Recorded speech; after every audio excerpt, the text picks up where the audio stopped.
Hey everyone, it's Mrs. C from Math Defined.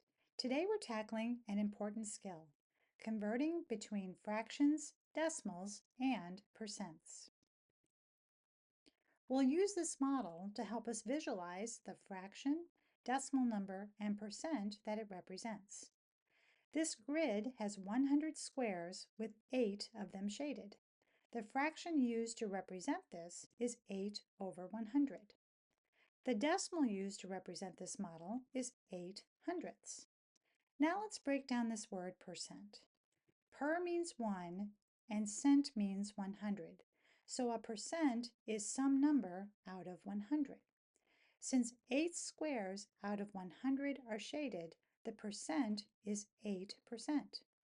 But we don't always have models to look at, so we need to know a mathematical way to convert between fractions, decimals, and percent. Let's focus on that next. We'll convert these 3% to decimals. We'll follow two simple steps.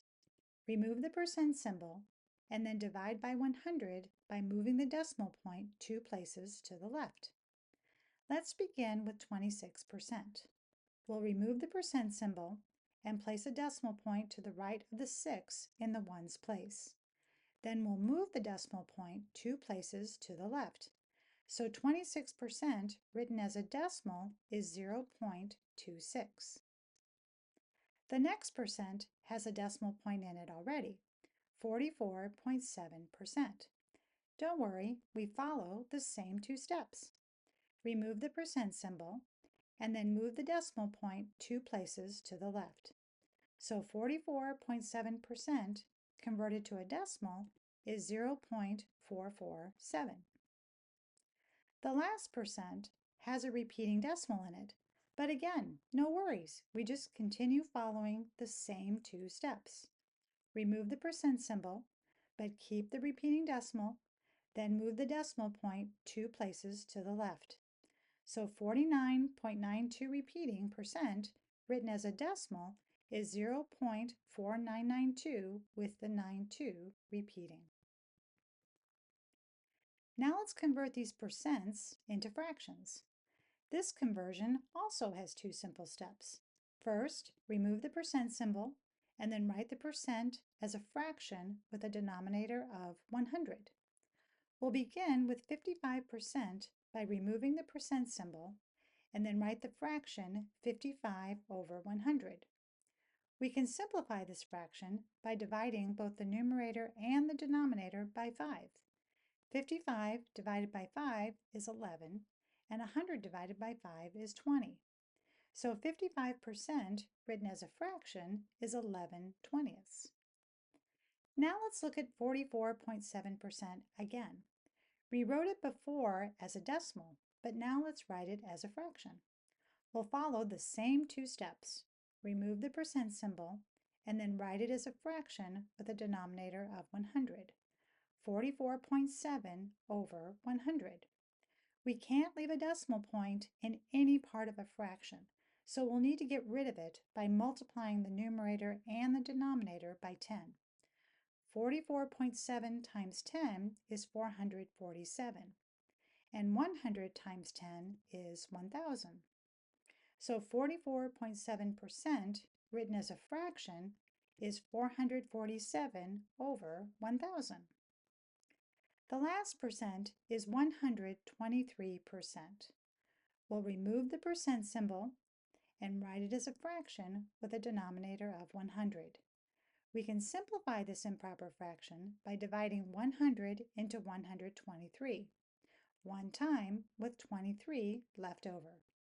So 123% written as a simplified fraction is 1 23/100. Now let's convert decimals to percent. Again, this conversion also has two simple steps. Move the decimal point 2 places to the right and then add the percent symbol. We'll start with the decimal number 0.041. We'll move the decimal point 2 places to the right, which gives us 4.1. These two zeros in front of the number we do not need. The second step is to add the percent symbol, and we're done. So 0.041 as a percent is 4.1%. Pretty easy. Let's look at this next decimal number, 0.3 repeating. We'll move the decimal point 2 places to the right, but we are not going to fill the empty space with a 0. We need to fill it with a 3 instead because the 3 is repeating. And let's go ahead and place another 3 to the right of the decimal point as well. Now we can add the percent symbol. And 0.3 repeating as a percent is 33.3 repeating percent. The last decimal number is 3.554. I'm sure you can do this on your own now, but let's review the steps one more time.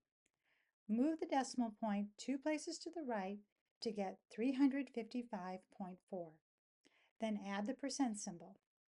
And 3.554 as a percent is 355.4%. Now let's convert a fraction to a percent. There are two strategies that you can choose from. The first strategy is to write an equivalent fraction with a denominator of 100. The numerator is the percent. This strategy works best when the denominators are factors of 100. We'll use this strategy for the first two fractions. Starting with 3/4. 4 times 25 is 100, so we'll multiply 3 times 25 to get 75. The numerator is the percent, so 3/4 as a percent is 75%. Now 12/5. 5 times 20 is 100, so we'll multiply 12 times 20 to get 240. The numerator is the percent, so 12/5 as a percent is 240%. The denominators of these last two fractions are not factors of 100, so we need to use a different strategy. We'll divide the numerator by the denominator and then move the decimal point 2 places to the right. 7 divided by 8 is 0.875. Then we'll move the decimal point 2 places to the right to get 87.5. So 7/8 as a percent is 87.5%. Our last fraction, 2/3, is a little tricky. We'll divide 2 by 3, but instead of a decimal number that ends, this time the decimal number is repeating, 0.66 repeating. No problem. We still follow the next step, which is to move the decimal point 2 places to the right, and we'll need to add another 6 after the decimal point because it is repeating. So 2/3 as a percent is 66.6 repeating percent. Let's wrap things up with a quick recap so all these steps stick. To convert a percent to a decimal, divide by 100 by moving the decimal point 2 places to the left. To change a percent to a fraction, write it as a fraction with a denominator of 100. Changing a decimal to a percent is easy. You just move the decimal point 2 places to the right. And finally, converting a fraction to a percent, you have two options. You can use an equivalent fraction with a denominator of 100, or you can divide the numerator by the denominator and then move the decimal point 2 places to the right. Thanks for watching. I hope this video helped you out. Until next time, keep math awesome.